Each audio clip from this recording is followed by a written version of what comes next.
Sure am. Hello, everyone. So I think this is our second program for this year.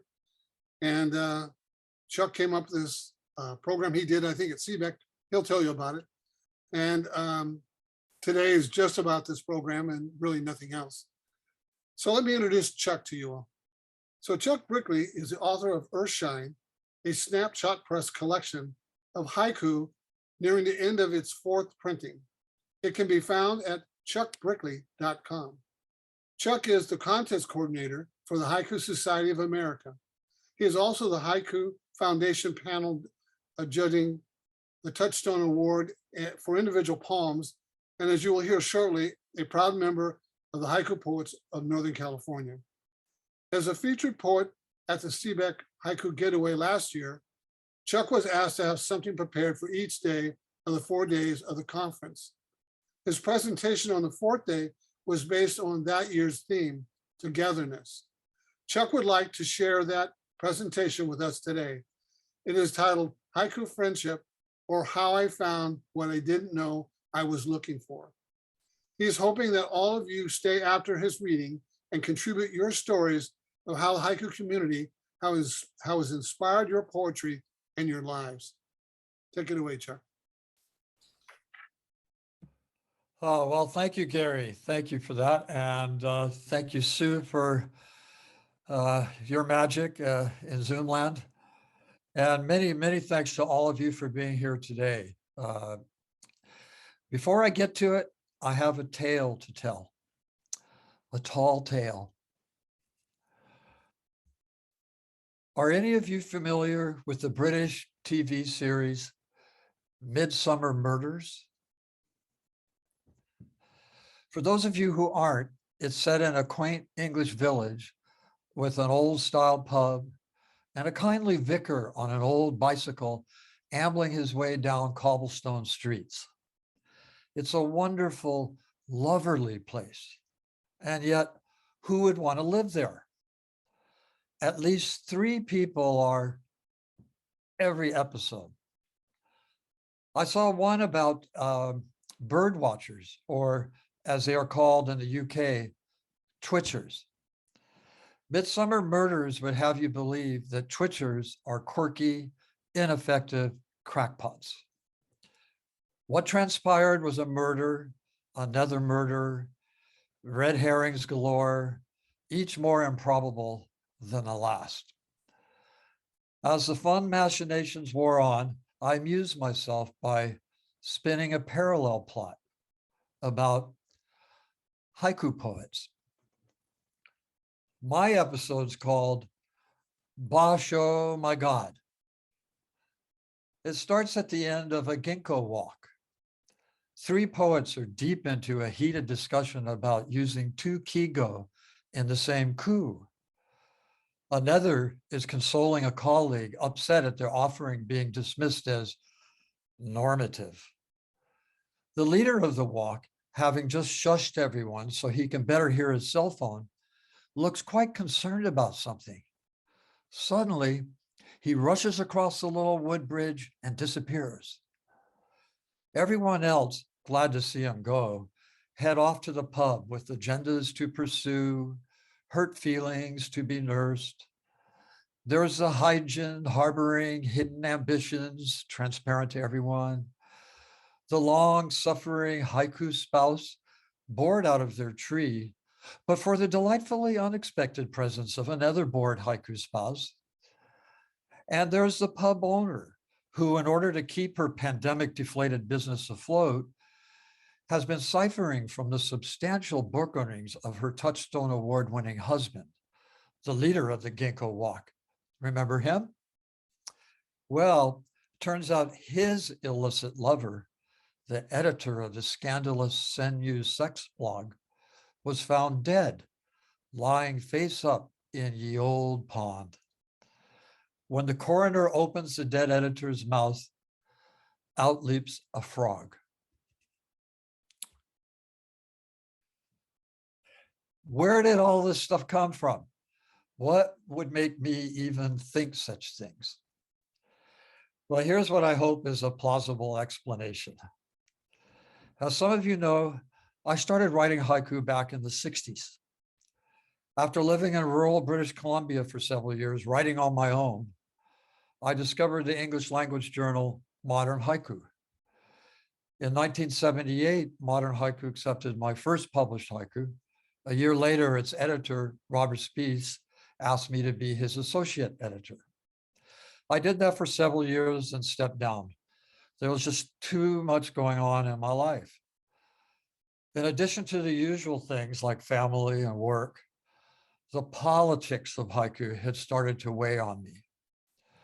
I had grown weary of all the hoopla and warring factions of discourse over haiku aesthetics. Ezra Pound and T.S. Eliot fighting in the captain's tower, to quote Bob Dylan. Even back in the days of snail mail, I'd hear about ongoing feuds over bean counting syllables, plagiarism, gossip about this poet, that poet. I'd been writing on my own for so many years, I was quite taken aback when I heard these stories. What? Aren't all haiku poets cool cats? My gig at Modern Haiku got me entangled right in the thick of it. There was this one poet, for example, who praised me up one side and down the other over my review of one of his books, even though I had pointed out what didn't work for me as well as what had. This same poet was unduly upset about my review of his next book, although it drew similar conclusions and for the same reasons. I still have his letters. Eventually, I decided that writing book reviews was not my thing. I took to heart a line by Robin Williamson, great songwriter from the Incredible String Band. Opinions are his fingernails. It wasn't that we shouldn't have strong viewpoints about what constitutes a good haiku. I had simply come to believe that I, anyway, should focus on my own work, let others worry about theirs. I vowed that when, not if, but when I got back into haiku, I'd stay out of the fray. What do I think about all those book reviews I wrote for Modern Haiku? Again, Mr. Dylan. I was so much older then. I'm younger than that now. I've come now to the heart of my story. All through the 60s, 70s, and 80s, virtually all of my friends, mostly musicians, could care less about my poetry. I had met only a few haiku poets in person, and then only for brief encounters. Cut to the year 2006. I had just moved back to San Francisco, my hometown. I read somewhere that an organization called the Haiku Poets of Northern California was staging a moon viewing in the botanical gardens of Golden Gate Park. That there was a community of haiku poets in San Francisco meeting in the beautiful botanical to view the moon. Well, I hadn't been writing much for years, but I had to check it out. I was nervous when I arrived at the half circle of benches chock full of poets. As good fortune would have it, I sat down next to Carolyn Hall. After a round of introductions and haiku, we all went for a stroll around the gardens. Carolyn and I found ourselves walking together, talking about her painting, my music, poetry, and life in general. Did you know that Carolyn went to a teen summer camp with guess who? Yep, Bob Dylan. I scarcely had time to catch my breath. I was so excited to actually hang with real live haiku poets. If the moon had deigned to peek through the overcast, drizzly night, it might have proved to be too much for me. Over the next several years, I sporadically attended HPNC meetings. Each time I sensed a beckoning, a calling to my calling.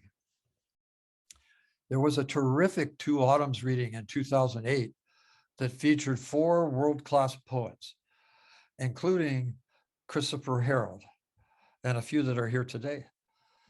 How was I to know that one day Chris would become a close friend, colleague, and mentor? my brother in Darms. Among the other highlights that day was meeting Billy Wilson. Like me, Billy considered Robert Speece a mentor. As we stood there sharing memories of Bob Speece, time snapped into place. My past obsession with haiku caught up with the present. A few years later, I met for breakfast with John Thompson, Gary Gay, and our since dearly departed Tom Tico. Back in the 70s, when I was on vacation in San Francisco, I had attended a small haiku group with Gary and Tom at Tom's house in Haight-Ashbury. Now here we were talking about big game hunting for haiku, as if we'd been meeting for breakfast for years. And then there was Haiku North America Conference in Santa Fe, which had over 300 poets in attendance. I was a kid in a candy store running around meeting all these poets for the first time. I stayed up late our last night talking all things haiku with MDW, or as I dyslexically referred to him once, WD-40. I am forever indebted to the haiku poets of Northern California, to all of its members, to all of you, for your encouragement and inspiration to write haiku again. In 2009, you invited me to give a reading, and again in 2018. In 15, I was blessed to be a Two Autumns reader. One summer afternoon, I took a moment to stand back and look around our meeting room at Fort Mason. I marveled at how lovely were the 40 or so poets present that day, milling around the tables of snacks and books for sale. I thought, these are my people, bird watchers, hikers, forest bathers, lovers of art and music, mindful souls with heart, Democrats, and all of them, all of you, just as smitten by this wondrous form of poetry as I. If I had had this kind of communion with haiku poets back in the day, would I have strayed from the path? Who knows? Was I now entertaining some naive idea that haiku poets today had somehow evolved beyond aesthetic squabbles? Well, as any of you who have attended my workshops know, I have my notions, right? Truth is, like Ligurian nonas, each staking claim to their recipe for pesto, there are almost as many approaches to writing haiku as there are poets. I stood there looking out the window at the San Francisco Bay. Alcatraz shone brightly in the afternoon sunlight. Seagulls wheeled over whitecaps. I was back on the path, writing poetry. I was re-engaged with nature.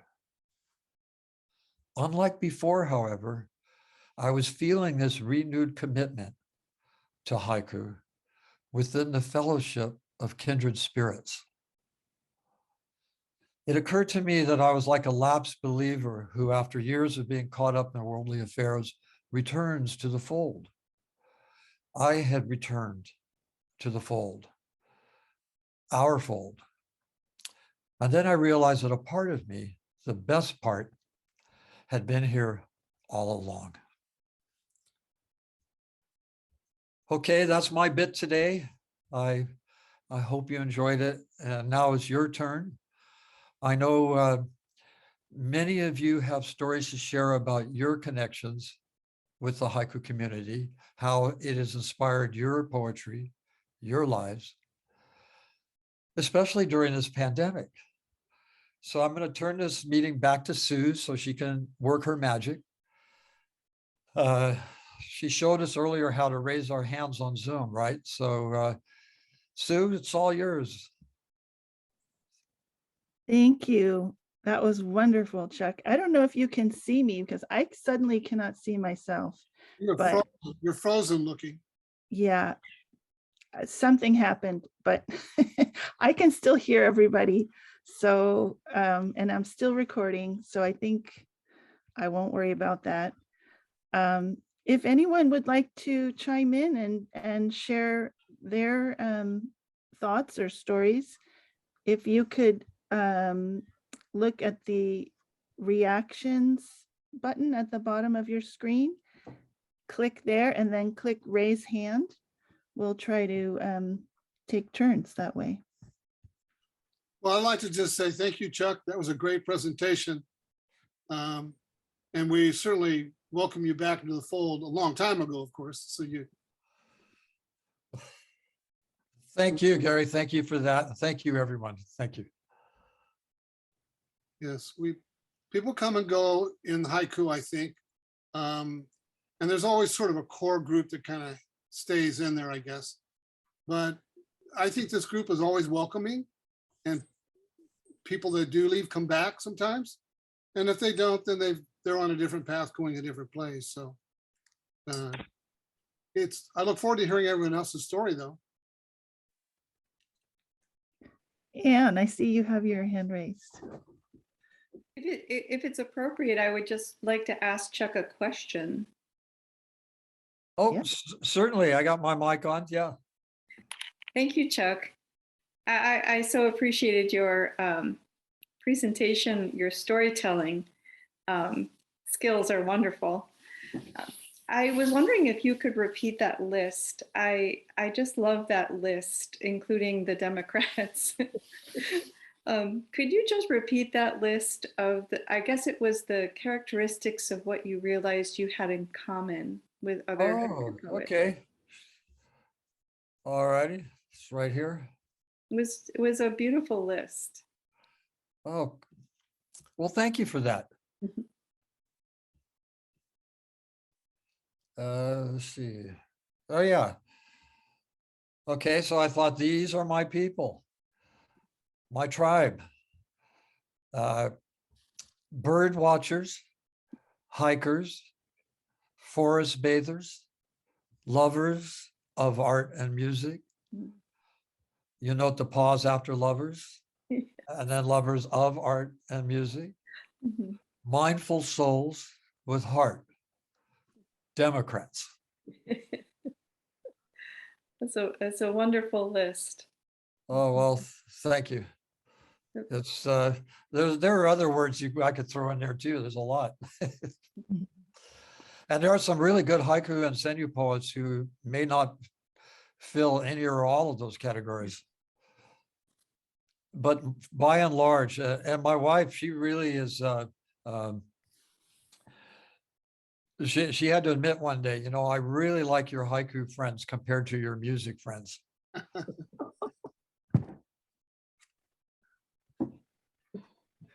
I don't stay out with them all night at clubs and hanging out in studios and all that kind of stuff with them. It's been a lot more, it's more suitable, age appropriate, I think, what I'm doing now. Well, I think the way you introduced that in your talk with the moon viewing, that was sort of your re-entry. Moon viewing is very different from attending a loud concert indoors. Yeah, true enough. Well, thank you for that, Ann. Thank you for your question. Thank you, Chuck. Chuck, I have to point out something from what you just said. While you were talking about it being age appropriate, I started writing haiku when I was about 23. So, and I've been writing haiku ever since then. And I'm sure some of you have also done the same thing. So we just got old. It was young when we started. Well, I got old when I just got old. Yeah, I started writing haiku when I was 14, 15. Well, And so I was really into it. But then in my early 30s, you know, with all the stuff going on in my life and getting work in studios and stuff and managing a grocery store and raising a family. And I just thought, you know what, I have plenty of time to do this, hike in mountains and write poetry when I'm a little old bald man. Well, guess what? Here I am. I was a young bald man. I see Carolyn has her hand raised. Yes, I just wanted to say that I remember so well that first meeting of Chuck when we were at the botanical gardens and he and I were walking through all of the, beautiful plants and whatever, and chatting and chatting and chatting and chatting. And I was so impressed with the thought that he had been the associate editor of Modern Haiku with Robert Spies. I was just in awe. I thought, how do I not know this man? It was really, really wonderful to meet him. I didn't know that, but I sure remember everything about it too. I remember your blue jeans. I'm probably still wearing the same ones. The same pair I've been wearing for 2 years during COVID. But when you were saying what the attributes of haiku poetry reminded me of a funny story. My husband and I went to a meeting at I think it was the Nature Museum in San Francisco that I can't think of the name of it at the moment. And there was a presentation on herons. And so we went there, and it was the woman who was a park ranger got up and sang 900 verses of My Blue Heron to the tune of My Blue Heaven. It's just crazy. But when we left and Buck turned around, my husband turned around and he looked at his people, he said, these people, they all look like haiku poets. Which just cracked me up. They were birders. They certainly resembled haiku poets. So that's all. That's a good one. My Blue Heron. I'm going to be investigating that today. Oh my gosh, there were so many verses. My Blue Heron. Very funny. Anybody else have something to say? Raise their hands. Well, I'll say at my first meeting at HPNC, it was in around 2002. It was a larger meeting because I think it was an HSA meeting also. But I sat next to Gary, and I still very distinctly remember that. So I think your first meeting, that really does stick with you. Yeah, Lois? I think Carolyn sat next to me at her first meeting. That's true. I did. I sat next to Gary, and there was an assignment that we were supposed to tell the person next to us. We were supposed to give them a prompt, and they had to write a haiku about it. And I was such a smart ass. I don't know why, but I turned to Gary. I said, "Okay, toothpaste," thinking, "Oh, he'll never come up with something." But I didn't know Gary. He could write on any subject in the entire world. But I was so impressed. I was very scared at that first meeting. It was 1999. I didn't know anyone. And I was really nervous about it. And the group was so welcoming. It was just the most wonderful thing. And I just didn't hesitate to come back. Yeah, it was great. Lois?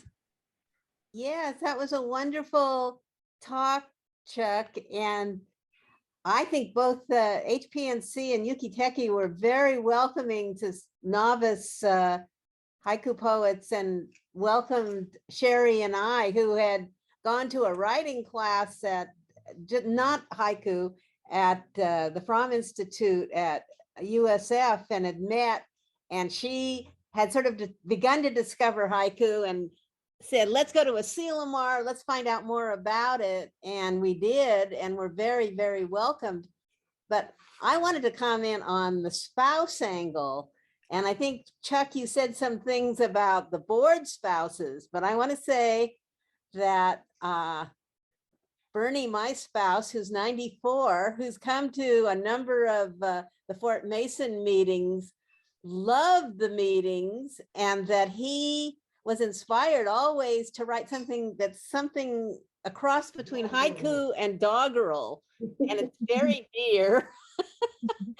And shared it with me, and every once in a while I think he even shared it with the group, and he I guess he was partially, what would you call it, indoctrinated or inspired as well.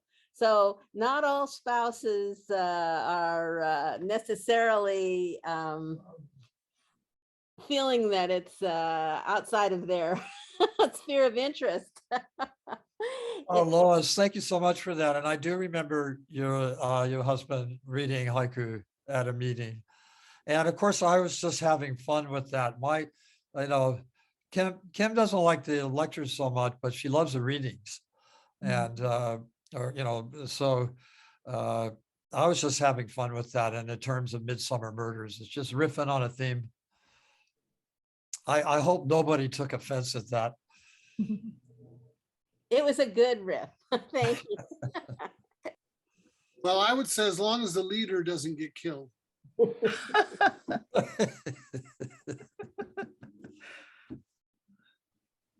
Faye?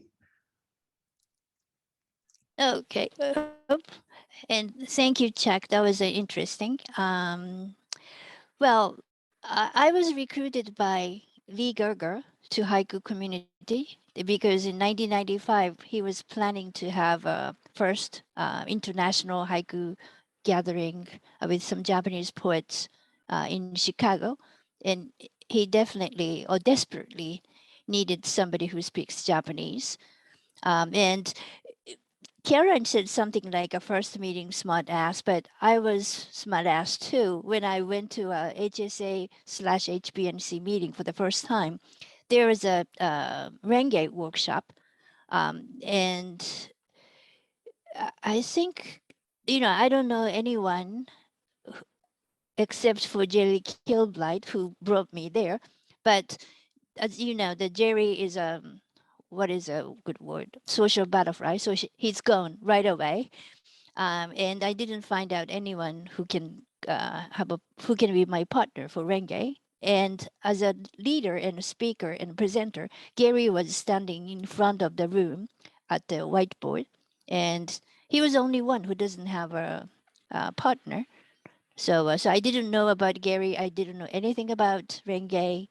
But then I thought, like, well, I can go up and do with him. That's how I started my haiku journey. And actually, Anne Bergervin, I can't pronounce her last name well, asked in the chat how you build a community in your area. So maybe someone who comes from outside Bay Area or whoever can talk about it, maybe.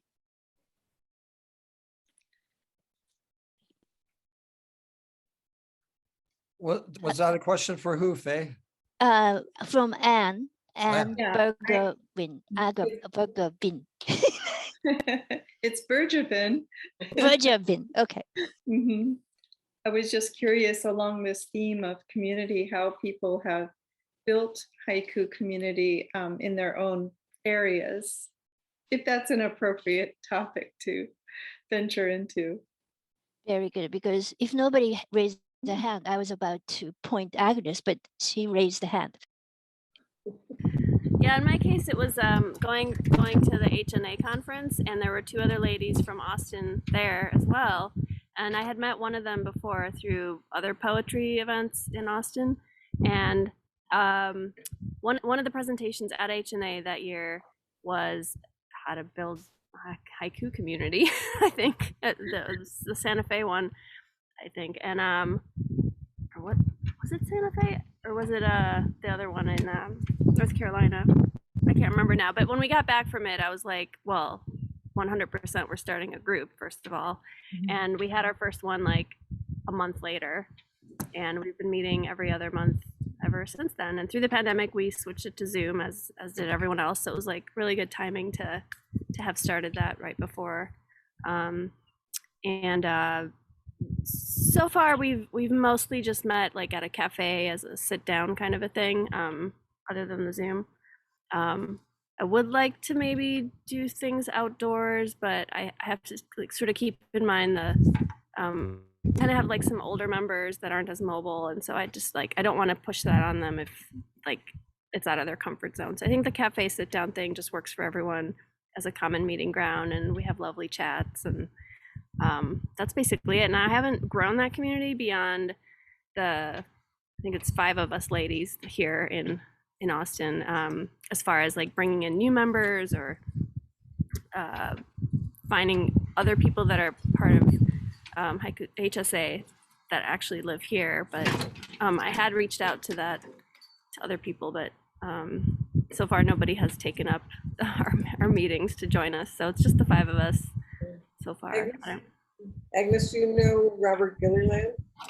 Yeah, Robert did come to our, I think it was our 2nd meeting. So yeah, he did come, and I think he was dealing with some like health issues for his brother or something, so he just couldn't keep coming. But yeah, I should reach out to him again, see if he's interested. Yeah, he's lovely, and he's a really good poet. Yeah. When I first moved to Austin, I met with him and Mark Brooks, who lived here at the time, and that was a million years ago. I was in my early 20s, and it just took until now to like restart a group. That was like their last meeting, because I think Mark was about to move out west, and he's kind of out of the haiku community as far as I know for a while now. But yeah, Robert is still here for sure. I would love to have him back at our meeting.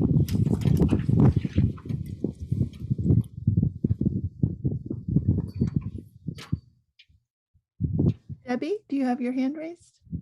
Yeah, I try to raise my hand, but it keeps falling off for some reason. But yeah, the haiku group is kind of what got me started it, because I had met a guy named JK that told me there was a haiku group that met in Long Beach. And the way that group got started was because of Jerry Ball. And I don't know why my video, I don't know what's happening here. I think it's because my keyboard is in my lap and my dog is got his head in my lap. But anyway, what Jerry Ball did is that when he moved to Southern California, where we didn't have a group, he put a notice to the local bookstore that there was a haiku meeting that met on the 3rd Saturday of the month. And then he would go and sit at a table and wait, and no one came. And then he kept putting this ad in the paper, and then in the bookstore newsletter. And then one day, Peggy Heyman Smith came and started meeting. And then sooner or later, David Preeby came and met. And so suddenly there was a group of 5 or 6 people that were meeting at this bookstore on the 3rd Saturday of the month. And then I had met a poet, Greg Coons, GK, who was on Yahoo Groups thing that I was on, and he invited me to come. And I couldn't make it because my kids were young and I was a single mom.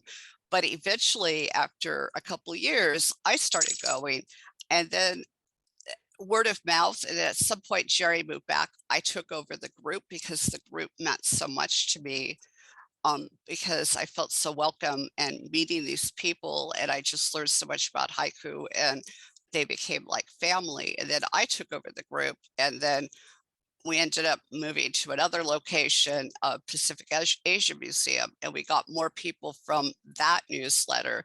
And then we ended up on Facebook, and and so people just kept growing. So from the initial 2 people of the group of Jerry and Peggy, it became a group of roughly 60 people, of which maybe 20 might show up at a given thing. But the group has really cemented, and also going because I had connections with Northern California because of Jerry. So I started going up to Yucatec. I started going up to HPC. So my daily year was 2 autumns, a Sillamar, and the Yucatec Tea House reading. And I would come 3 times a year to Northern California. And then I started going to conferences, and when I went to HNA in Ottawa, it was like a whirlwind meeting all the names of people in haiku journals. And so that's just kind of where how haiku impacted me. And the haiku community has always been something that I found nourishing. I felt they were like family, and I always wanted to give back to it. So, and that's kind of how the group grew, is just you start a group, and if no one shows, you just keep having meetings and eventually people start coming. I don't know. Yes. Carolyn? Yeah, I just wanted to add that, I mean, HBNC was well on its way to be, a very established group at the time that I joined it. But it was Laura Bell who brought me in. Laura was just this wonderful spirit. And so all it takes really is to get to know one person, one other haiku person, who then she brought me into that first meeting, which I said was terrifying. But then she also introduced me to an entire group of haiku poets in Marin County, all of whom were writing Renga. And so I ended up going there and writing Renga, and I got to know a lot of people over there, many of whom didn't go to the HBNC meetings, but they had their own sort of mini group over there, and I was involved in that too. So it's just making that one first connection to get in, and then somebody knows somebody else who knows somebody else who knows somebody else, and there you go.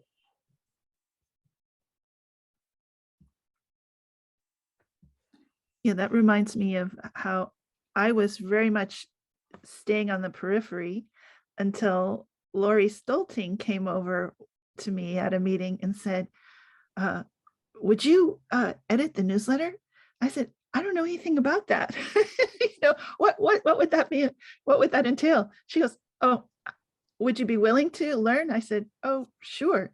So she just rushes over to somebody else and says something to somebody else and says, okay, you're the newsletter editor. It's like, that's how these things kind of happen. You just reach out personally, one person to another.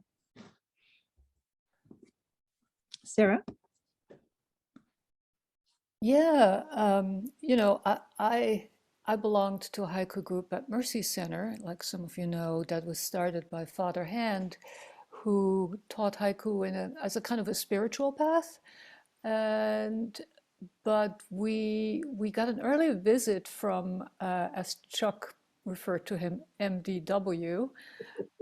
So I became a little bit aware of the wider haiku world at the time. And then sometime later, Father Hand passed away. And as we were trying to keep the group going, we started inviting people to come and speak to us and teach us things we didn't know. The first person that came was Paul O. Williams, who some of you might have known when he was around.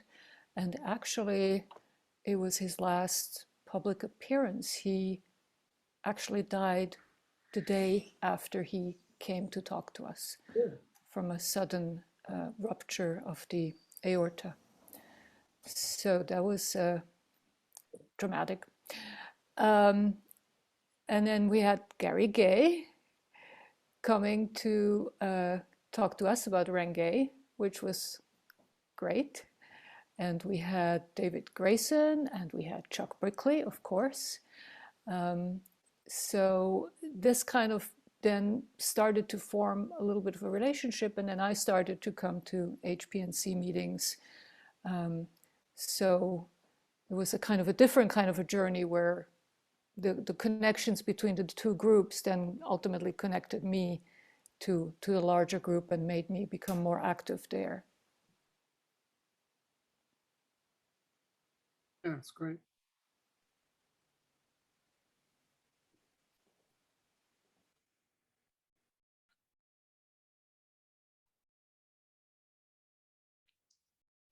Faye? Yeah, and also I think it's very good about haiku community here in the United States. It's very flat because I belong to a Japanese haiku group as well. And the Japanese, like, what is the word, hierarchy? Like a teacher, Hierarchy. master, hierarchy. Like a teacher, master, and it's very rigid. So I mean, I was lucky to be in the United States, so I'm the kind of like a black sheep in the member. So I can do whatever I want to do. But here it's like everybody's equal, like 30-year experience or 40, who knows how long with it, like Gary or whoever. But the people can do the same thing together and enjoying. So I think that is a very good thing. It is very democratic and very nice. And I'll add that because haiku is relatively simple, it is something that people who are new to English seem to be able to write quite well. And I just love the way haiku has become such a global community. I mean, it enriches my life immensely when I exchange emails with poets, like just in the past few weeks, people from Poland, for example, or Romania. And we've exchanged really very meaningful emails about their poems, about what's happening in the world right now. So that's really very cool. Brett? Well, a lot of people have been talking about haiku poets in Northern California, and my entry into the haiku world was somewhat related to the haiku poets in Northern California, because Vince Trippi founded the Haiku Circle in Western Massachusetts around 2008, and I believe he used to be a member of Haiku Poets in Northern California before that. And he founded this one-day event in Western Massachusetts, and it was held on some lovely property next to a farm and a lake, and it was just beautiful. So it was a day-long event of readers and workshops and stuff like that. So my first entry into the haiku community was in 2012 when I went to that event for the first time. Before that, like Chuck was describing, I didn't know anybody in the community. I was just sending these poems out to strangers. And so I'm very grateful for the haiku community, because that's where I met all kinds of wonderful folks like Joyce Clement and Peter Newton and Scott Mason and all kinds of wonderful haiku poets, and Vince himself, who was a very charismatic and Thoreauvian guy. And so I'm forever grateful for the Haiku Circle. And we've actually had a couple of years off because, sadly, as you all know, Vince died in 2020, and then because of COVID as well. But some of us are picking it back up this year. So we're going to be holding it again. And it's on Vince's birthday, June 11th. So I'm really excited about that. So in part, Haiku Poets of Northern California helped to send an ambassador out our way to start the Haiku Circle. So thank you. Yeah, Vince was one of our early, before we became HPNC, he was part of the kind of the loose group as we were forming HPNC. So he would be a founding member.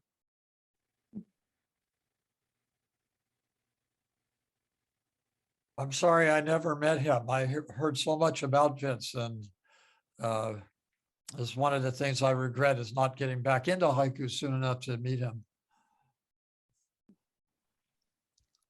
He was pretty amazing. He was very passionate about the form. I think he lived, breathed, walked, and birdwatched haiku. Yeah. He was a funny guy. He had interesting ideas. When HSA was going to have their 20th anniversary, he had this idea to go into the Golden Gate Park, and he was going to take haiku by different poets. He was going to tie it to a string of helium balloons, and he was going to let them go. And I said to Vince, well, that's fun, but who's going to see those? Why don't we put together an anthology, and we'll celebrate HSA's. This is before we were HPNC. We were just a loose group of people. Why don't we just put an anthology together, send it to New York as our celebration of their celebration, because we were members of HSA. And Vince said, that's a good idea. So he came to my studio, and we had had a call for 1 week of anyone that was HSA members to send us these poems unedited. Took one, just send us one poem. We put it together. Jerry Kilbride wrote the introduction, and we sent it to HSA in New York. Interestingly enough, they were supposed to have their Haiku Path book done to celebrate their 20th anniversary, they couldn't get it done. They didn't have it. So they had this meeting that they were supposed to celebrate the Haiku Path, their 20 years. They had a 20-year celebration, but the book they had was it was Vince and my book, Sandpipers, and that got named by a Jerry Kilby poem. And so there were really only like 50 poems that were published, 50 copies of the book that was published. But they said they were so excited in New York because they actually had a book to celebrate the HSA's 20th anniversary. So Vince was really behind that happening. That was fun. The balloons was a good idea, but.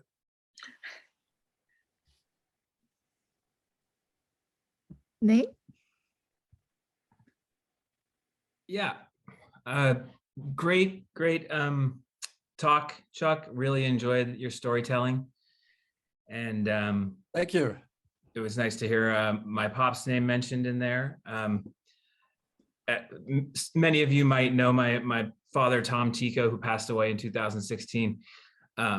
He began writing haiku in the 60s as well, and corresponded with Harold Henderson. And so from the time that I was around and even conscious, I was having haiku read to me by my pop, and whether I wanted it or not. I mean, it was not in an authoritarian way, but in a very kind of natural, smooth, democratic way. Like, hey, would you like to hear a haiku, Nathaniel?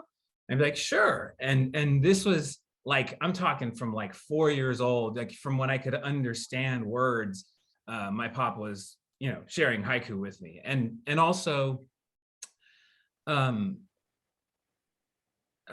don't want to say teaching, because it was never like a quote unquote lesson with him, but it was just haiku was present in my life because my pop, he was, like someone just said about Vincent Trippi, he lived, breathed, ate, slept it. It was his culture, it was his religion, or it certainly tied in with his religious beliefs. So for me, through my teens into my early 20s, I had a really sound, or at least in my mind, a real foundational knowledge of haiku from him. And then I was also reading haiku. And he would never encourage me or discourage me to or pressure me in any way to write haiku. He definitely wanted me to hear his, though.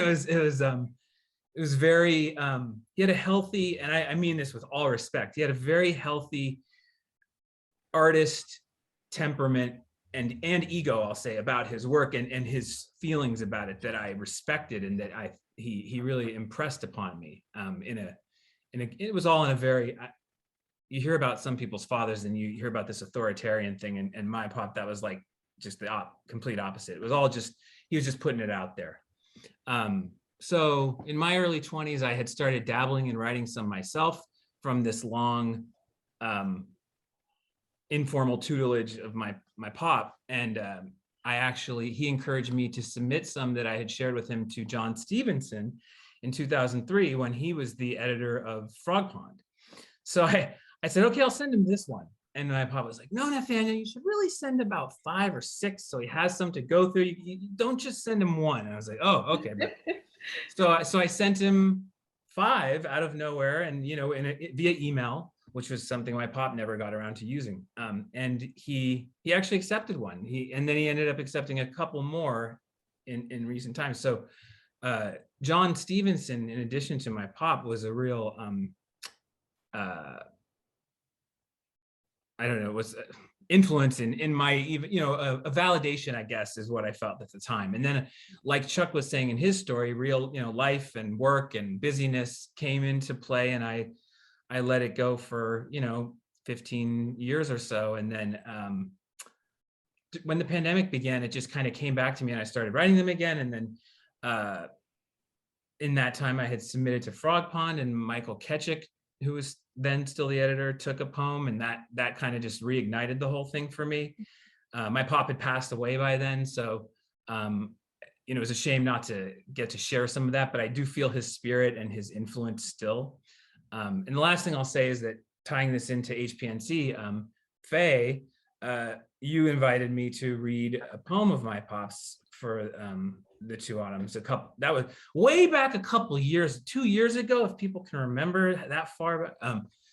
So I read one of his poems that I do remember him sharing with me verbally, 30 years ago. I can remember how much he liked that poem that I read. So I was very familiar with it. And sorry for the long story, but and I enjoy these meetings, and I really enjoy getting to know you people. And this has all been, so fun and continues to be really educational as well. I learn so much every time we have one of these meetings. So thank you.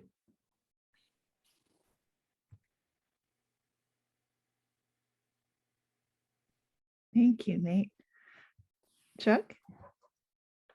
Yeah, I was just really hoping you would, Nate, that you would have something to say today, and I just loved hearing your story.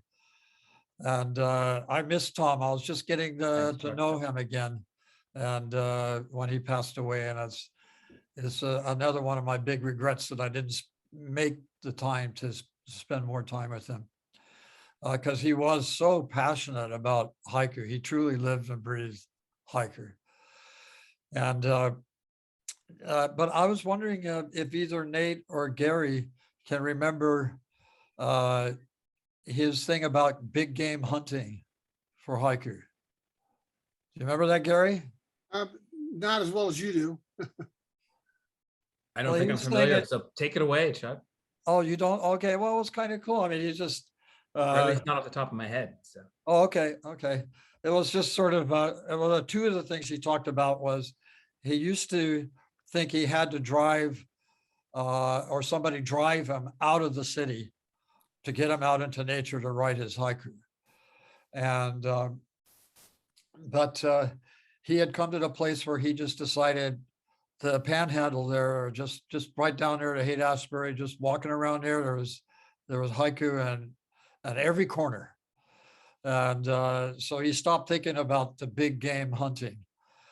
The big game hunting was going out into nature with the purpose of finding those perfect moments that become perfect haiku. And he made it sound like a number of you in the San Francisco region called it big game hunting. But I thought it was an interesting story.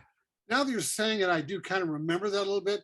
I think John Thompson might have taken him camping once, and it was a big deal to Tom because he had his view of nature was he really wanted to be out in the true nature. Like Faye living in the city, Faye often says, well, she doesn't see haiku that same way because she really sees it as urban. And Tom sort of seemed to have that same attitude that he didn't feel he was in nature while he was in the city, even though he spent a lot of time in that park, and there's a lot of nature there. I think we all agree. In fact, we sometimes go to the park just to have that nature experience, but Tom wanted to leave the city, but Tom didn't always have the transportation to get out unless someone would take him someplace. So, Right. yeah. But it's interesting that he did eventually come around to deciding, you know what, I don't need to go out there. I got everything I need right here. I think he wrote an article on urban haiku as well that got published in something. I have it around somewhere. He would send, so in addition to the nature, he definitely wrote haiku that were very urban and very gritty. There's one that I remember that was about a bullet hole in a window, and I think as you're saying, he definitely got around to just seeing the possibility of everything could be a haiku. Anything has the potential, and I believe that. Although nature is conducive and for me can fuel it, I could see it in any number of non-natural settings. And Tom was an early founder also because he was part of that group. In the early days, before we called ourselves, before we had HPNC, we were just a group of 7, 8, 10 poets that, one Sunday a month we met in somebody's kitchen. And so Tom was part of that kitchen group that we went for several years. That's all we did was somebody would volunteer to host it. We would just bring some food and we'd just sit around and talk of haiku or poems we read in one of the magazines. And we had no formal anything. We just talked about stuff. And it was just a loose group of casual poets that were very impassioned about it, And it was part of Tom and Vincent Trippi and Jerry Kilbride. That really was the foundation of all this back then.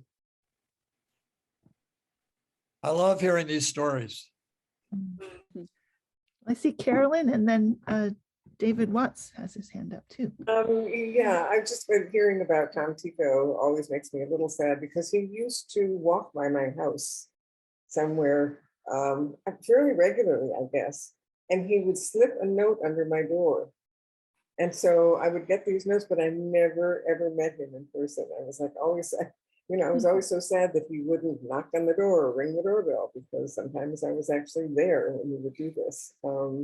And he knew where I lived somehow, and he would just slip these little notes under the door saying, just passing by and wanted to say hello from Tom Tico. So, and the other thing is, Nate was talking about how his father used to read haiku to him.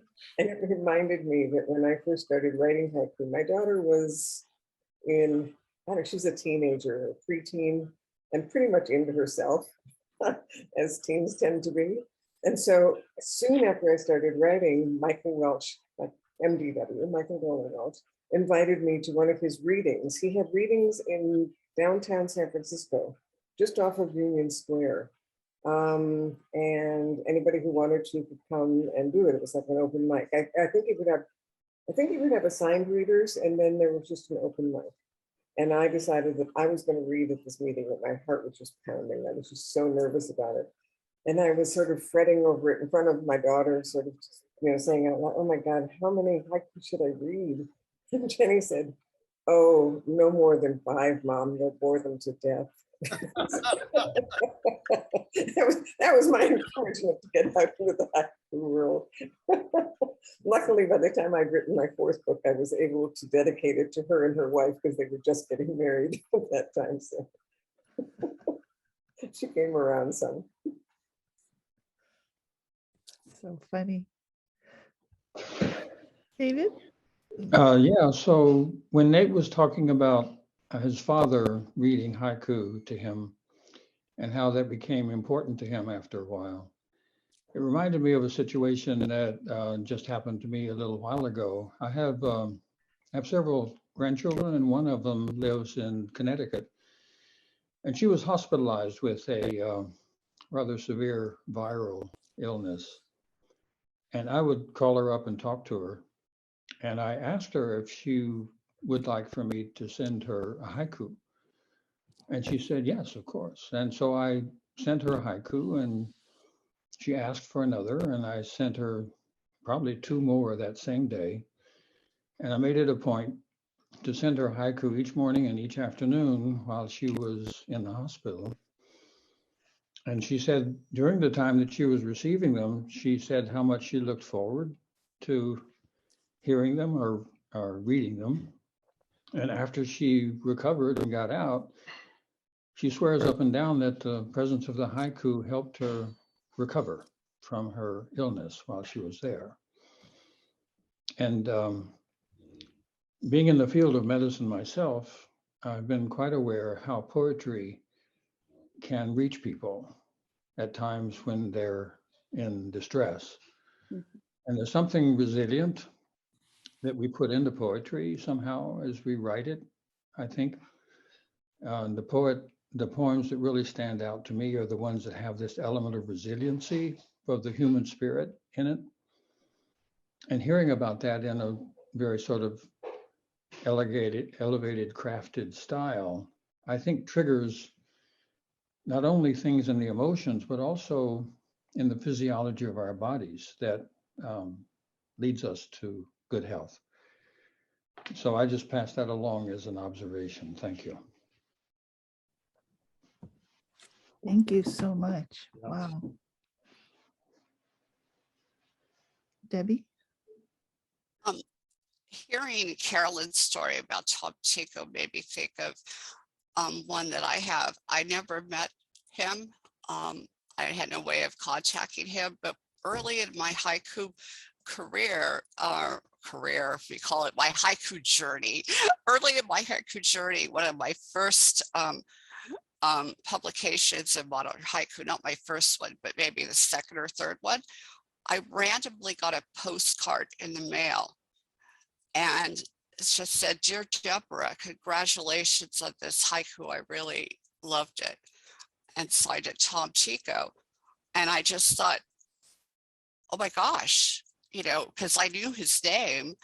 And like I said, I knew who he was, and I thought, oh my gosh, this is amazing that he would send a postcard to me about a haiku. And that was something that meant a lot to me. And I had no way to ever tell him that, but it was sort of reminded me of Carolyn, the like notes that he was dropping off.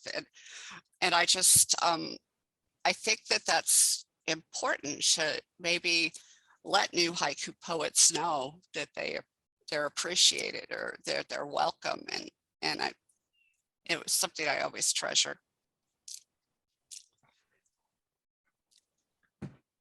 I got a postcard from him also, and it meant so much to me. It was when I was very first starting out. I couldn't believe people actually read these publications, you know. It's just amazing. Yeah, I know that. Generous act. It was just amazing.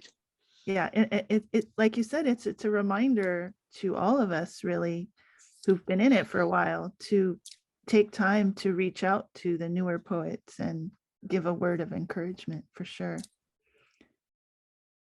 Jennifer? Well, on that note, I'm wondering, there's sometimes when I feel like I would like to contact individuals in the group, but I've never received any kind of an email list. And I didn't know if, you know, people wouldn't have to do it, but if there could be a membership list with people's emails, I think that would really help. Oh, we do have a roster that we've been sending out with the spring newsletter. The newsletter or the Mariposa? No, with the newsletter. Oh, okay. So there is one from last year? It should have gone out with as a separate attachment with the spring newsletter. But if you send me an email afterwards, I'll send you last year's roster. I don't have this year's made yet, but.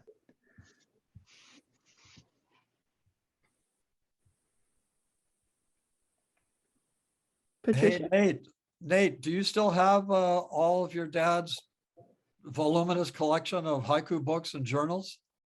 My sister and I do. Yes, we have it all. I mentioned in some other meeting, I have all his spiral bound notebook, these little 3x5 Mead notebooks that he would write haiku in and work on them. And, you know, I can see him working through them, crossing ones out and, you know, reworking them. And then tons of old journals, like back issues of, you know, Modern Haiku and Frog Pond, and lots of correspondences, lots of letters, you know, so yeah, we have it all. My sister and I, we kind of divvied it up. Very cool. I saw it. It's those cupboards are all around in his bedroom, I think. Mm-hmm.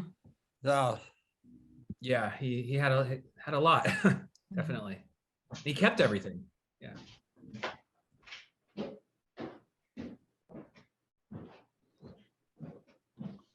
Patricia?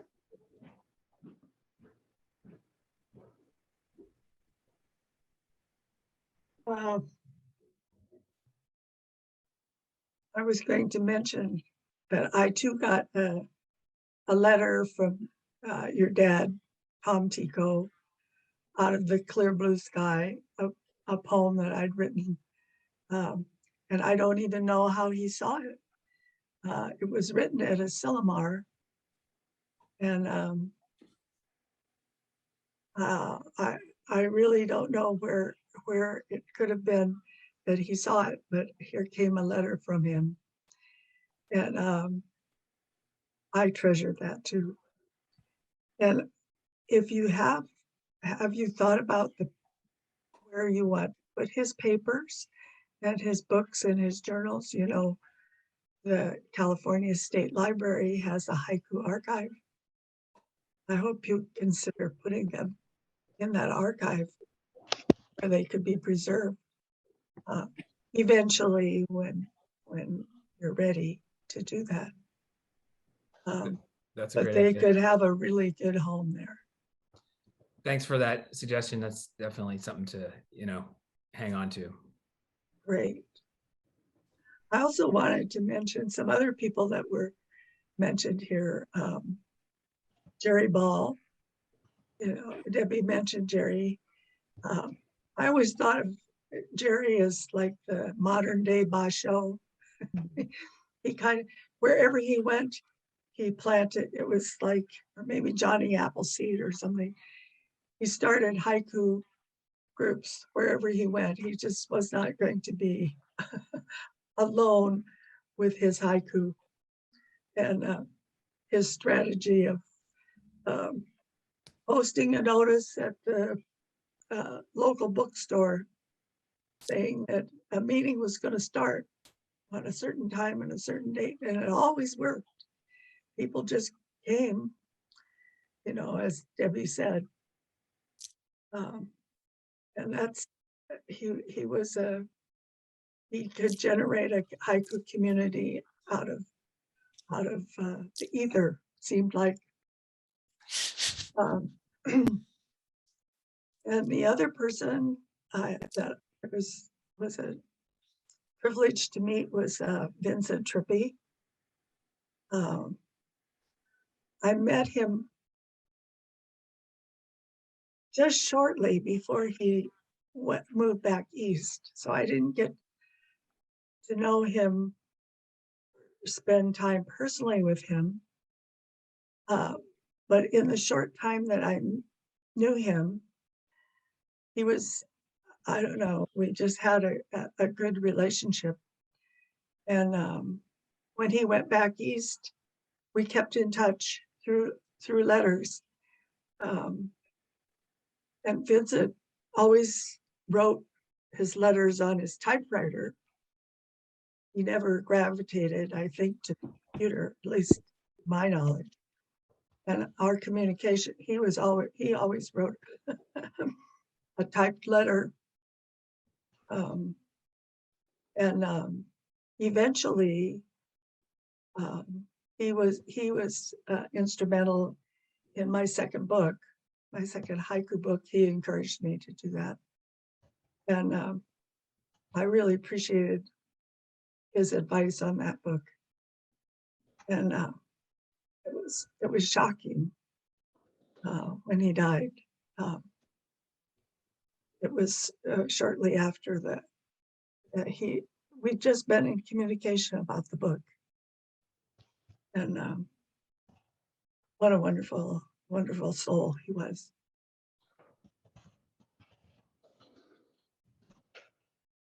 Thank you, Patricia. Tom? Hi.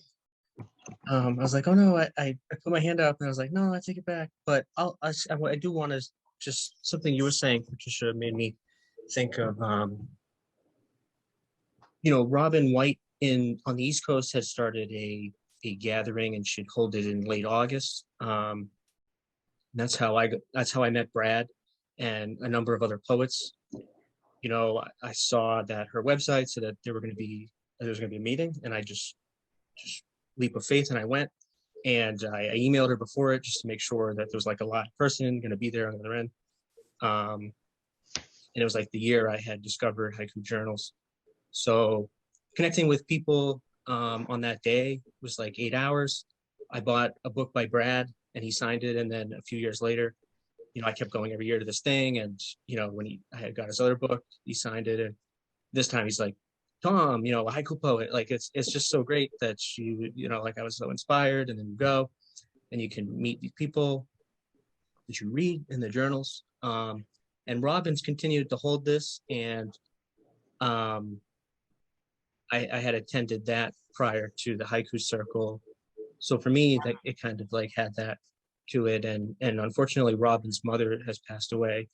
And she shared with me a few of Vince's books that were in her own collection, because now she has her mother's collection. And what you were saying reminded me of, I think the haiku community is so willing to share what they've learned and what they know.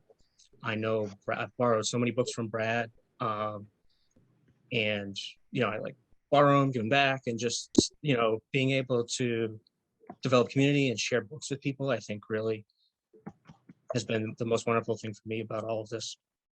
Thanks for letting me share. Thank you. And it's nice to see you. I've never met you. David, you still have your hand up. Did you have something more? Oh, that's all. Thank you. Okay, okay. Just checking. Lorraine? Hi all. It is just so lovely to hear all of these stories and get a sense of the generations of history. Some of these names I have just heard and I've read, but I don't have these personal connections. So it's just lovely to hear about this legacy.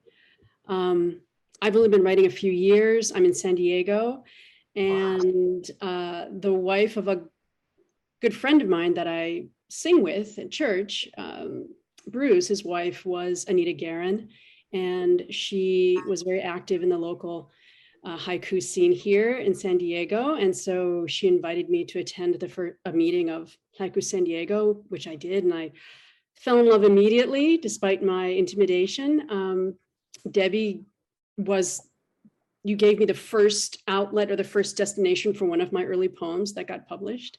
And Carol Judkins was so supportive. And but interestingly, I had discovered haiku years earlier. My dear friend, Kristen Lindquist, is a very accomplished haiku poet. And she has, maybe she still does, but she had for many years, like a daily post. She would write a poem and post it every day. And I thought, oh my God, that is such a beautiful practice just to do the work. And she shared with me her own journey through haiku, and we collaborate and go back and forth a lot. And it's just so lovely to get to know the field through her and her experience. And just to add how really wonderful it's been, I think the silver lining for me in the pandemic is the ability to connect with people and to learn so much more online by being able to attend CBEC and HNA and not have to travel. It's just, it's so accessible this way. And I've so appreciated the incredible opportunities to learn, deepen the craft, and to hear from people sharing their own experiences and the variety of readers and so forth. So just a lot of gratitude for the support, and now especially this platform that allows us to collaborate more freely. So yeah, thank you.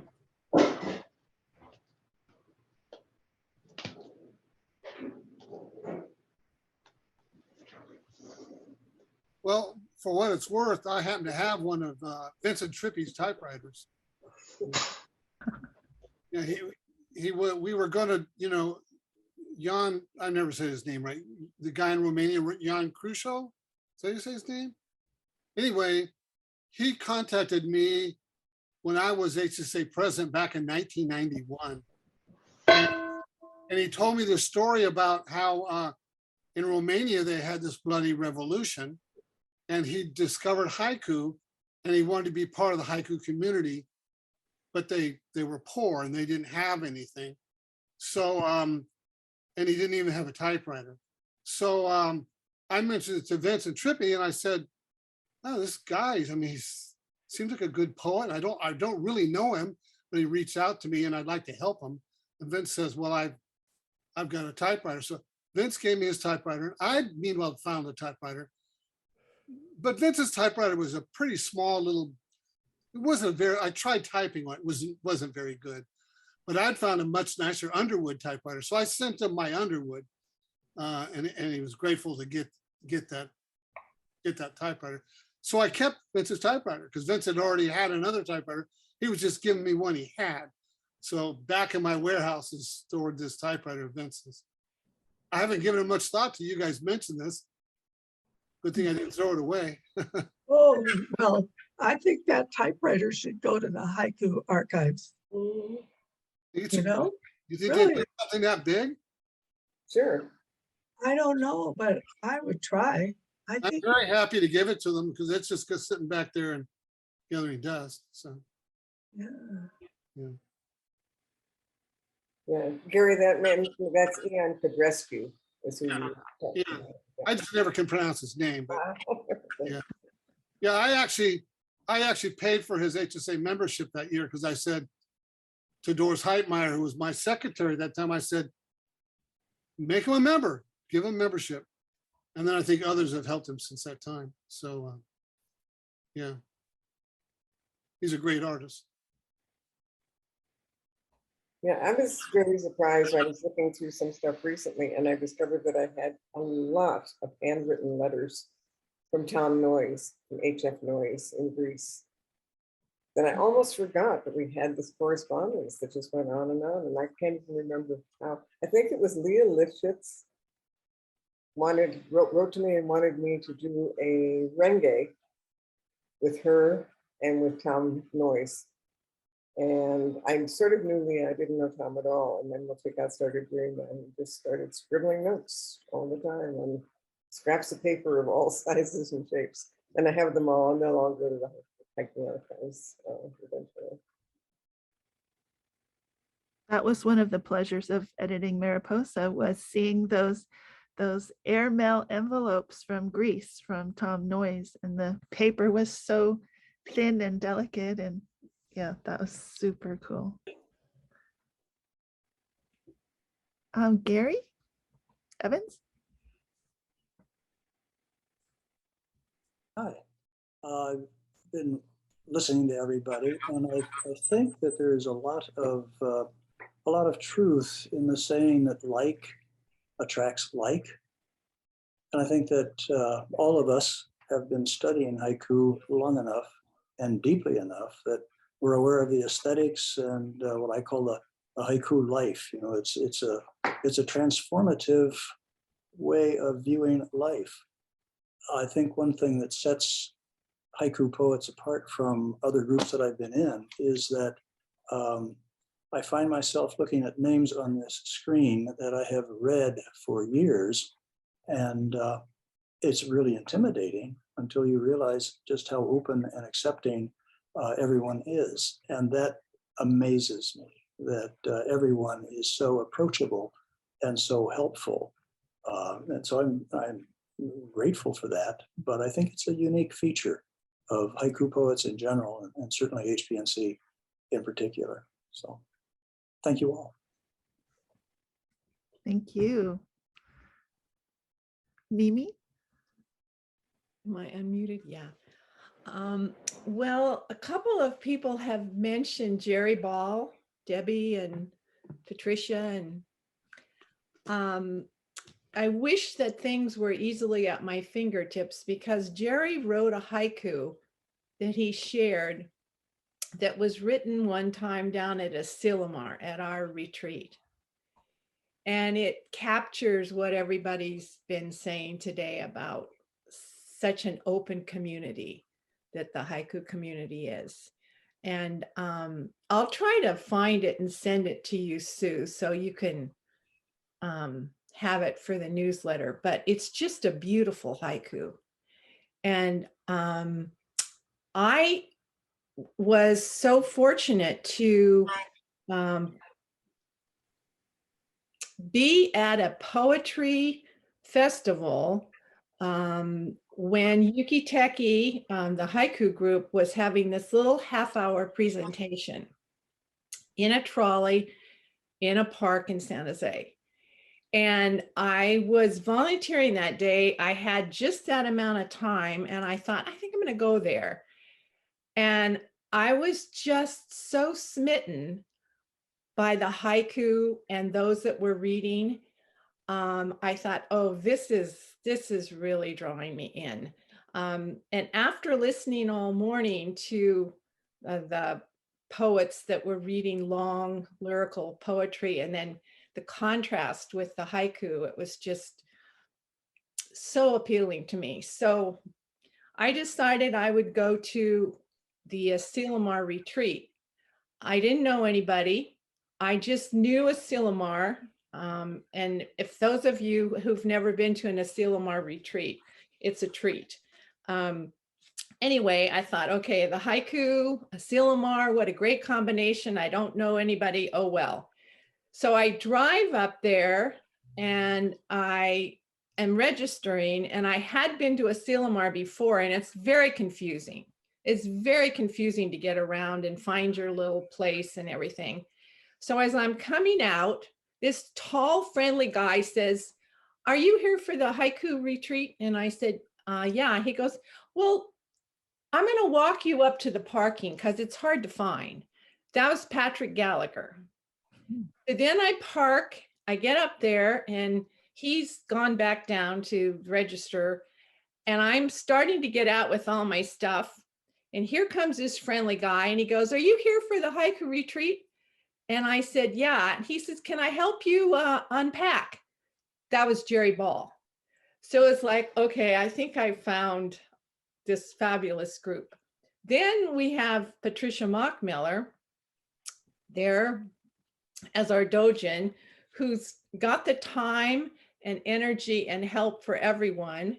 And then Allison Woolpart, who's here today, was president, and nobody could be more welcoming as a president than Allison. So that was my first experience in '09, and I'm so thankful for it. I've just loved this haiku life that I found through everybody. So thank you for doing this, Chuck. I've loved today. I think it's just terrific. Oh.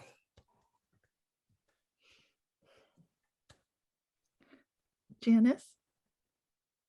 I want to say a little bit about what I experienced of the haiku community at Wild Graces when I went a couple of years ago. It's the only time I've ever met other than my little local group, which has not met since before COVID. It's the only other time I've ever met haiku people.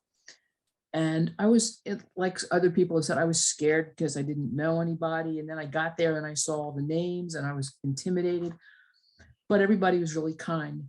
And then one of the things that was on the agenda for the day was a reading by people who were in the latest new residents. There were 5 of them, and they all stood in a group, sort of in the front of the group, but in the back with the introductory person, and that person introduced the first reader and introduced that person by reading the part at the beginning that talks about what's wonderful about this person's work. And then that person would read his or her work. And then that person would read what was wonderful about the next person, and then they'd read.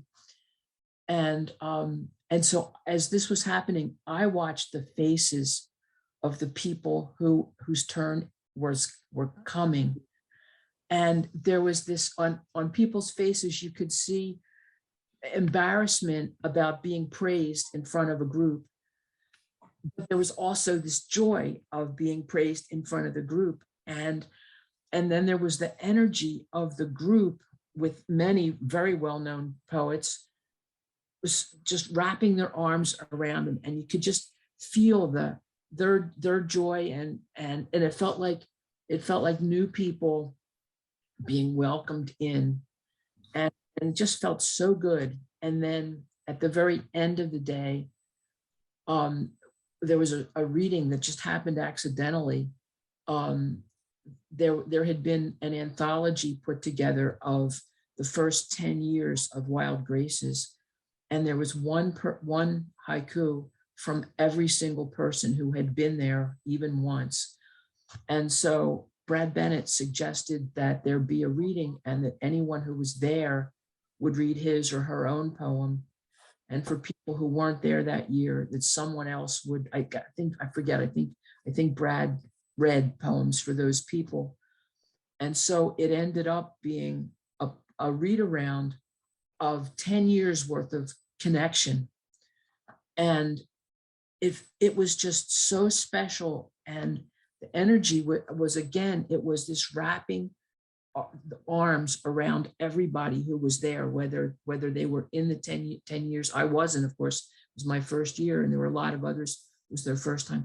But again, it was this wrapping their arms around it. And I've experienced that even on Zoom, but in person, it was just mind-blowing. So I just wanted to share that. Thank you, Janice. You're welcome.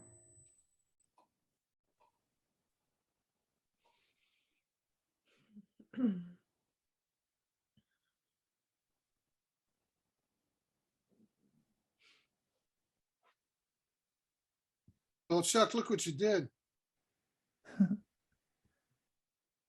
Yes, that was I didn't do anything. All you guys did it.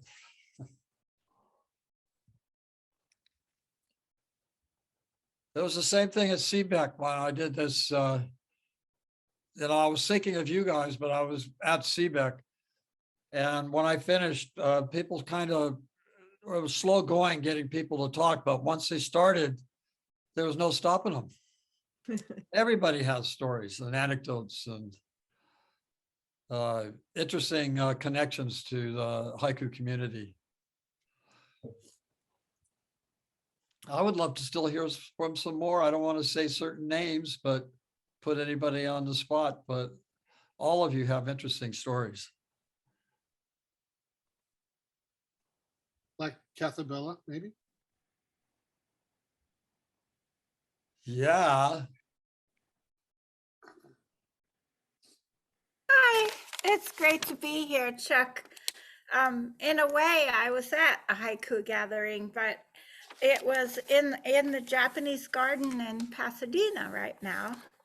And it was the 95th birthday of the owner of the garden, who's a poet. And he had written long form poetry for many years, but our group introduced him to short form Japanese forms. And he's been actually writing a lot of chirita and jembun, which were born from the haiku experience. And it is so amazing to see his joy and the celebration of his work. Being 95 years old, he writes 4 or 5 chirita every day. And he's published many in the Chirita Journal. And Ai has really championed him.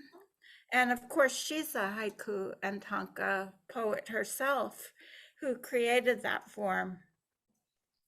But she put a beautiful announcement of his birthday on the website today. And on her Chirita website, I hope you can all go and see it. And it's a perfect example of the kind of community that we create at a distance. She's in the UK and has been publishing his work that I actually send for him, since he doesn't use email, but he does get on Zoom.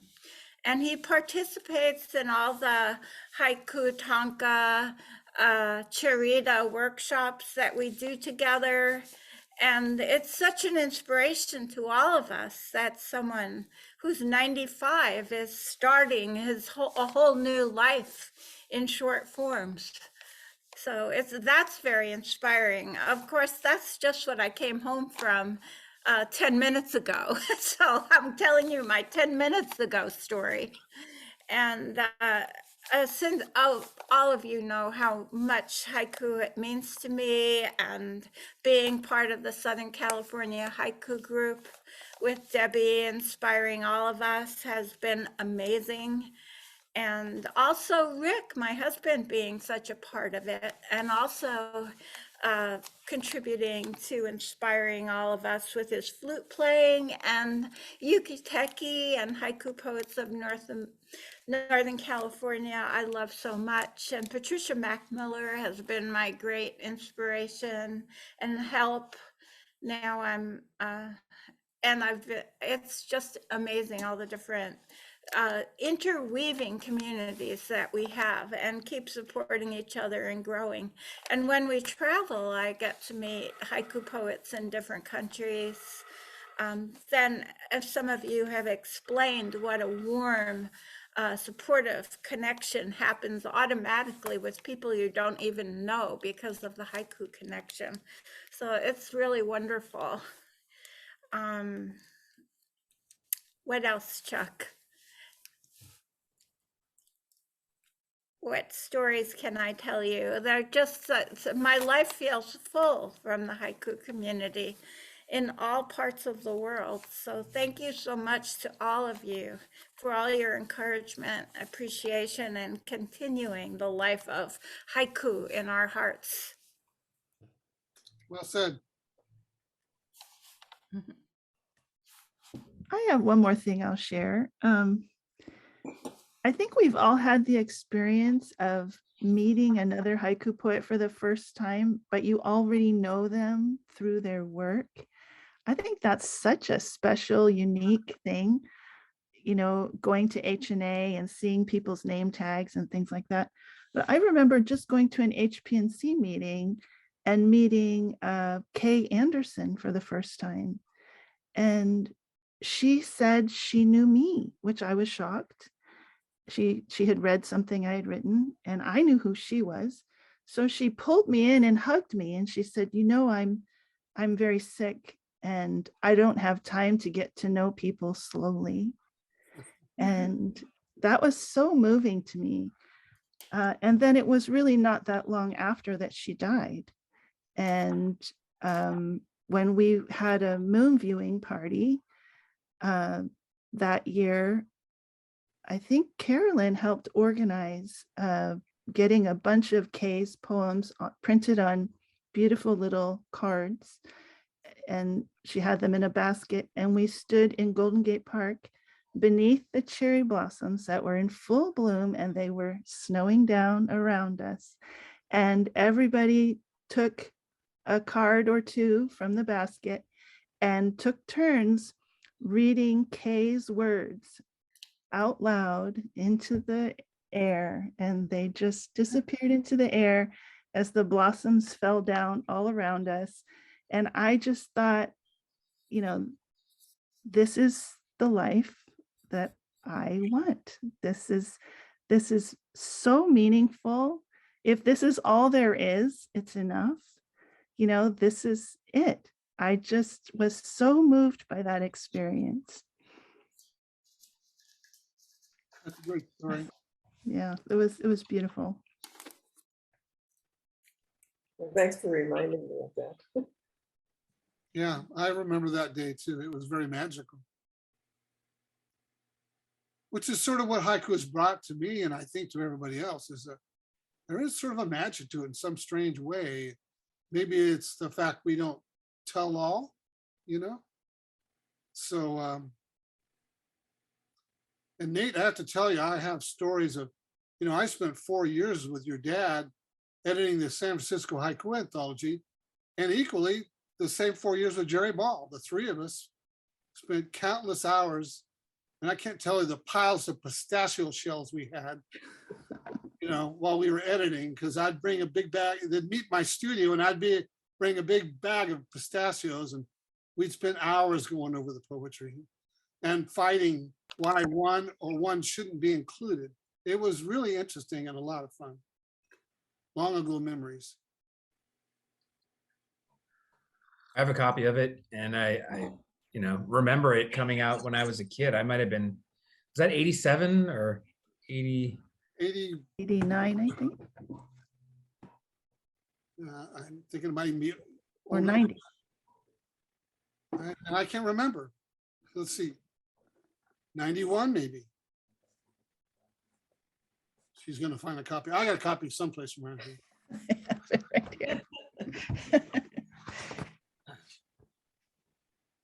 Oh, 92. 92.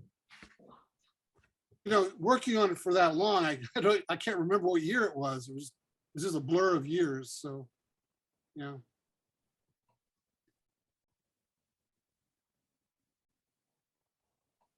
Well, Sue, what do you think? Should we?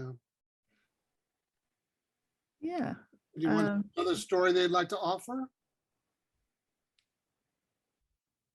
No. If not, I will stop the recording.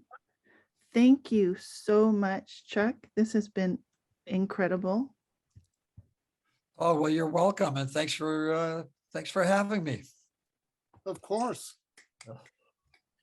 Was a great day. And your introduction was just fabulous. Yes. Oh, Yeah. It was fun. thank you so much.